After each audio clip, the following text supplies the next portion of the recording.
और ये इतनी बुराई भी करता है कि भीष्म पितामह हूँ मैं, तो मतलब सरसैया पर लिटाना चाहता है क्या तुम मुझे? इस मरते वक्त सारी बड़ों में भाले छुए हो और मैं निकलूँ, तो ये अपवाद भी है। और मैं आदरणीय मंत्री महोदय का सम्मान करता हूँ कि कविता के लिए उन्होंने समय निकाला। आपकी धरती का एक किस्सा है, किसी ने बताया सन 55 में लाल किले के कवि सम्मेलन में मुख्य अतिथि पंडित जवाहरलाल नेहरू और दिनकर जी अध्यक्षता करें। जब मंच पर नेहरू जी चढ़ने लगे तो एक स्थान पर लड़खड़ाए, दिनकर जी पीछे थे, उन्होंने संभाल लिया। तो नेहरू जी ने कहा धन्यवाद नीरज जी, मैं थोड़ा लड़खड़ा गया था, आपने संभाल लिया। तो दोस्तों दिनकर जी ने जवाब दिया नेहरू जी इसमें धन्यवाद देने की कोई खास बात नहीं है, जब भी देश की राजनीति लड़खड़ाएगी तो साहित्य से संभालता रहेगा।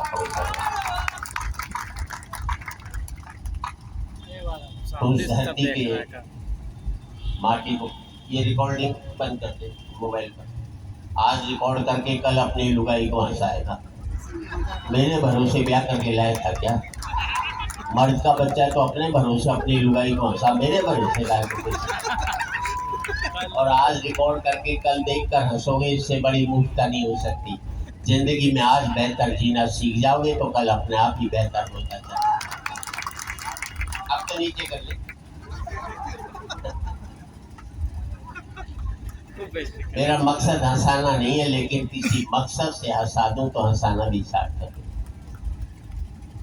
बिहार सबसे समृद्धशाली राज्य रहा है, फिर बन सकता है। जितना बिहार के लोग बाहर काम करते हैं उतना बिहार में करने लग जाए तो फिर ये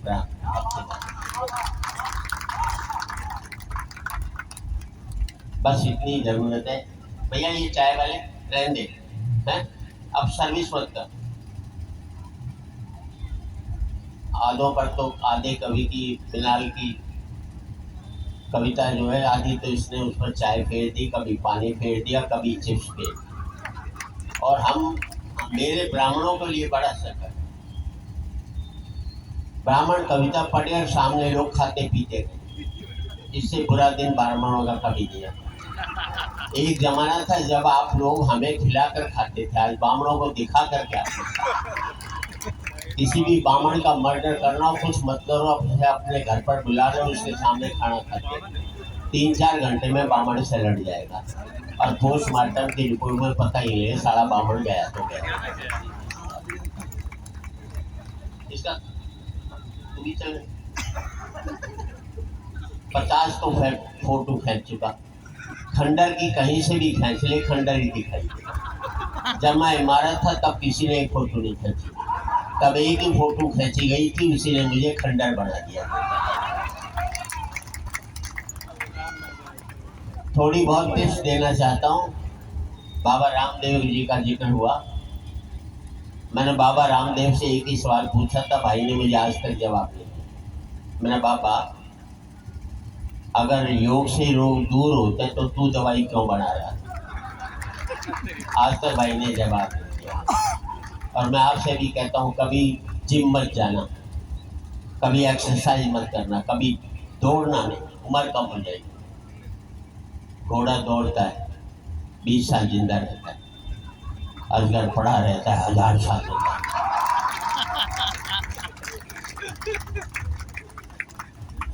मान लिया था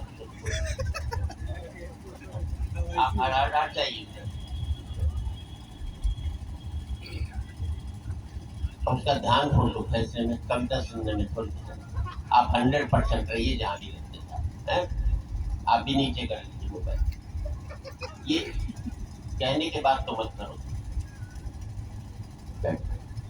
ये अपनी लुगाई को दिखा रहा है, देख मेरी हिम्मत देख, शाम को घर आकर देखूंगा। अप्रैल की वही देख लीजिए। तो और दूसरी बात, आप भगवान में विश्वास करते हैं, हर एक को ये भी मानते होंगे भगवान ने जितनी सांसें दी हैं उतनी लोगों से ज्यादा एक सांस नहीं ले सकता। अगर मानते तो अब ये बात सुन लेना, जब आप दौड़ोगे तो जल्दी जल्दी सांस लोगे, जल्दी जल्दी छोड़ोगे।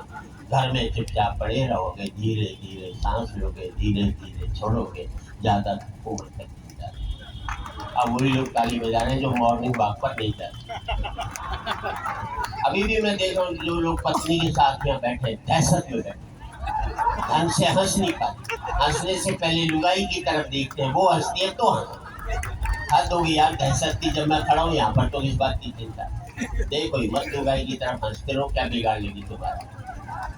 जब तक मैं हूँ तुम्हारा कुछ नहीं बिगाड़ सकता, और मेरे जाने के बाद भगवान भी तुम्हारा बचा नहीं सकता।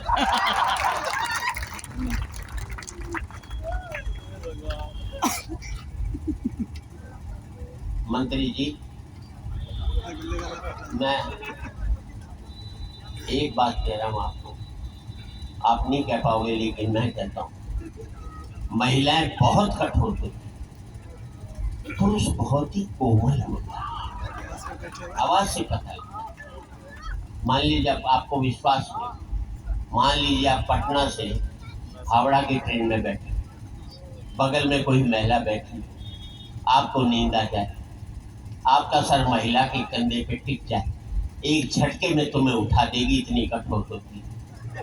ये तक नहीं सोचती कि किसी बेचारे को नींद भी आ सकती, दूसरे पैसेंजर से आपको पिटवा भी सकती, अपनी पर आ जाए तो तुम्हें जेल भिजवा दे। ये महिला इतनी कठोर होती। अब इसी सीन को उल्टा कर लो, कर लिया, महिला को नींद आ जाए, उसका सर तुम्हारे कंधे पे टिक जाए, तुम्हें आसनसोल जाना होगा, हावड़ा चले जाओगे। ये होता पुरुष बड़ा कोमल। अच्छा साहब, इस देश में दो ही आदमी, एक तो मोदी जी, दूसरा जो बोल रहा है। मैं थोड़ा 19-20 का फर्क हो सकता, मैं 20 हूँ। और उन्होंने ऐसी बात कह दी साहब, इस भारत में कोई भी उनकी को पकड़ नहीं सकता, उन पर कोई आरोप नहीं लगा सकता। मैंने भी अपनी लुगाई को ब्याह वाले दिन ऐसी बात कह दी, आज तक मेरे ऊपर कोई आरोप नहीं लगा। अब समझ जाओ तो ताली बजा देना। मोदी जी ने कह दिया अच्छे दिन आने वाले, ना तारीख बताई ना सन बताया, बिगाड़ लो क्या बिगाड़ लो। मैंने भी अपनी लुगाई को 50 साल पहले कहा था तुझे प्यार करूँ, रोज पूछते कब करेगा ये। मोदी जी बुलंदियों पर हमने पहुंचा दिया है कि रहना तुम्हारा काम है, हमारा काम है। और आपका समर्थन इस बात पर चाहूँगा, मोदी जी इस मुल्क को बुलेट ट्रेन की जरूरत नहीं है, क्योंकि फिजूल खर्ची अपनी कमाई के पैसे पर की जाती है, जापान के उधार के पैसे पर कभी भी नहीं की जाती। हमें जरूरत नहीं है बुलेट ट्रेन की, जरूरत तो इस बात की है यार, हम रेल की टिकट लेकर 24 घंटे खड़े होकर यात्रा करते हैं, हमें बैठने की सीट किस दिन मिल जाएगी, उस बात की। इस मुल्क में फलों को सींचने की जरूरत नहीं है, जड़ों की सींच दो तो अपने आप अच्छे फल पैदा हो जाएंगे। गांव अपनी अर्थव्यवस्था ऐसी होनी चाहिए कि शहर का आदमी गांव लौटे, ना कि गांव के आदमी को शहर जाना पड़े। अच्छी बात पर अच्छी ताली बजनी चाहिए ताकि हम अच्छी बात कह सकें। हम लोगों का एक ही अपराध रहा कि हमने पार्टियों को वोट देना शुरू कर दिया। अगर हम अच्छे व्यक्ति को वोट देना शुरू कर देते तो हर एक पार्टी वाले अच्छे व्यक्ति को टिकट देना शुरू करते। फिर इस मुल्क में पार्टियां चुनाव हारती, मुल्क कभी भी चुनाव नहीं हारता, तो कोई जो भी आता वो अच्छा व्यक्ति ही आता है। और मुझे भी किसी ने कहा तुम भी चुनाव लड़ लो, मैंने कहा मैं नहीं लड़ता। बोले क्यों नहीं लड़ता? मैंने यार जब देश की जनता को हमने प्यार से जीत लिया हो तो हमें लड़कर जीतने की क्या जरूरत है। हम कलाकार लोग तो प्यार से बात करते हैं। और सबसे बड़ी बात मैं आपको कहना चाहता हूँ, इस मुल्क में बड़े अपराध हुए हमारे मुनियों द्वारा, जिन्होंने वर्ण व्यवस्था, ब्राह्मण शूद्र वैश्य हरिजन ये नहीं बनाते तो हम बेहतर भारत में रह रहे। मैं इन सबसे एक ही बात पूछता हूँ, अच्छा लगे तो पूरे सदन की तालियां चाहूँगा। इन सब मुनियों ने जिन्होंने व्यवस्था बनाई उनसे एक ही बात पूछना चाहता हूँ। मैंने एक बात बता दो, राम तो सबरी के झूठे बेर खा सकता है, लेकिन सबरी राम के मंदिर में क्यों नहीं जा सकती? हमने सबरी को राम के मंदिर में जाने दिया होता तो आज ये जातीयता के झगड़े कभी के खत्म होते। और मैं आपसे एक ही बात कहना चाहता हूँ, और पूरे हर कवि सम्मेलन कहता हूँ, मुझे एक बात बता दो यार, जो मेरी गंदगी उठाता है वो मेरे से गंदा कैसे हो सकता है? उसको हम बेहतर मानते तो आज शायद ये स्थितियाँ नहीं होती। हमारी सोच में गलती हुई है कहीं, या हमारी पढ़ाई में गलती हुई है, मैं नहीं समझता इस बात को। 4 पंक्ति देना चाहता हूँ। हम संपन्न लोगों को, कोई भी ताकतवर हो, उसको घमंड नहीं करना चाहिए, चाहे किसी भी जगह हो। और पूरे आपका आशीर्वाद चाहूँगा साहब। सूर्य तुम बड़े महान हो, उससे ताकतवर पूरे ब्रह्मांड में कोई नहीं। सूर्य तुम बड़े महान हो, तुम्हारी महानता को मैं मानता हूँ, तुम्हारी ताकत को मैं स्वीकारता हूँ, क्योंकि तुम सुखा देते हो नदियाँ, नाले, पोखर, झरने, तालाब। अब आपका ध्यान दीजिए, क्योंकि तुम सुखा देते हो नदियाँ, नाले, पोखर, झरने, तालाब, पर मुझे तुम्हारी कमजोरी पर बड़ा तरस आता है जब तुम नहीं सुखा पाते किसी मजदूर की पसीने की बूंदें। अभी मैं तो हरियाणा लौटा, हरियाणा में बच्चे बहुत, उनको आप बच्चा मत मानिए, उससे ज़्यादा इंटेलिजेंट कहीं कुछ नहीं होता था। आपके यहाँ भी बच्चा पढ़ाई देता तो 4-4 पीढ़ियाँ उसे पास करने में लग जाती, चौथी मंजिल तक पहुँचता है तो बच्चा अंदर इम्तहान दे रहा है, उसके माँ बाप चौथी मंजिल तक चढ़ते यहाँ पर। अब वो सीख ठीक हुई है। इस देश में, इस बिहार के अंदर अच्छी शिक्षा व्यवस्था नहीं होने पर भी मैक्सिमम IAS और IPS यहाँ से निकलते हैं। अगर हम शिक्षा व्यवस्था अच्छी कर दें तो हम कहाँ से कहाँ पहुँच सकते हैं, ये बात जानते हैं। अच्छा, हरियाणा में एक ही बात है, हमारे बेटे 100% बाप की बात मानते और किसी स्टेट में नहीं मानते। ये हमें घमंड है हरियाणा में। हरियाणा में बाप ने बेटे से कह दिया कल तेरा रिजल्ट आ रहा है, फेल हो जाए तो मुझे अपना बाप मत कहिए। छोरा बोला ठीक, अगले दिन बेटा है, बाप ने पूछा क्या रिजल्ट, आपने छोड़ना, आपके साथ क्या करेगा, पूछना। इसे कहते हैं बाप की बात मानना। अच्छा, हमें अपने बेटों पर 100% कॉन्फिडेंस होता, अब तो 60-70 हमें। तो हरियाणा में बाप अपने बेटे को कूट रहा था, और स्टेट में बच्चे पीटे जाते, हमारे यहाँ कूटे जाते। किसी ने बाप से पूछा बेटे को क्यों कूट रहा है, बोले यार क्या करो, कल इसका रिजल्ट आने वाला है और आज मुझे बाहर जाना है। ये है कॉन्फिडेंस। मालूम है 100% फेल होगा तो साढ़े को आज ही कूट काट करके कर। अच्छा, मैं दिल्ली के Shri Ram college of commerce में पढ़ा, बेस्ट कॉलेज कॉमर्स में। 2nd ईयर में मैं फेल हुआ। मैंने अपने बाप को 6 महीने तक पता नहीं लगने दिया कि मैं फेल हो गया। इसे कहते हैं मैनेजमेंट। ये MBA वाले क्या खा करके करेंगे जो मैंने किया था। और 6 महीने बाद मेरे दोस्त ने बापू से शिकायत की कि सुरेंद्र शर्मा फेल हो गए। बापू ने कहा फेल हो गए तो क्या हो गया, इम्तहान कोई कुंभ का मेला जो 12 साल में आएगा, अगले साल देखेगा क्या। हम अपने बच्चों को इतना तनाव देते हैं कि आज 5वीं 6ठी क्लास के बच्चे आत्महत्या करने लगे। हमने उनका बचपन मार करके कर दिया। अच्छा, मैंने अपने बेटे से कह दिया था देख तू 40% से ज़्यादा नंबर मत ले, क्योंकि मेरे 41 आए, ज़्यादा लिया था जिंदगी भर चिढ़ा था। 35% लिया, 95% लिया था, अमेरिका भाग लिया। 35% लिया, साला मुझे दिल्ली छोड़कर गाजियाबाद नहीं जा सकता।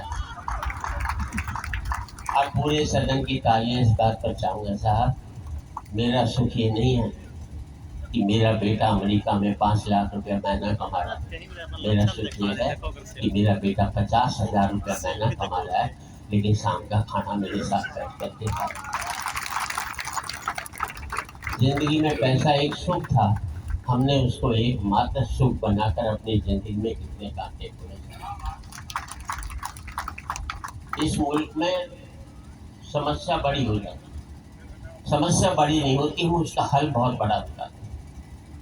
मुझे एक महिला मिली चंडीगढ़ में, वर्ल्ड पीस फाउंडेशन की सेक्रेटरी थी, मेरी कविता श्री शर्मा जी।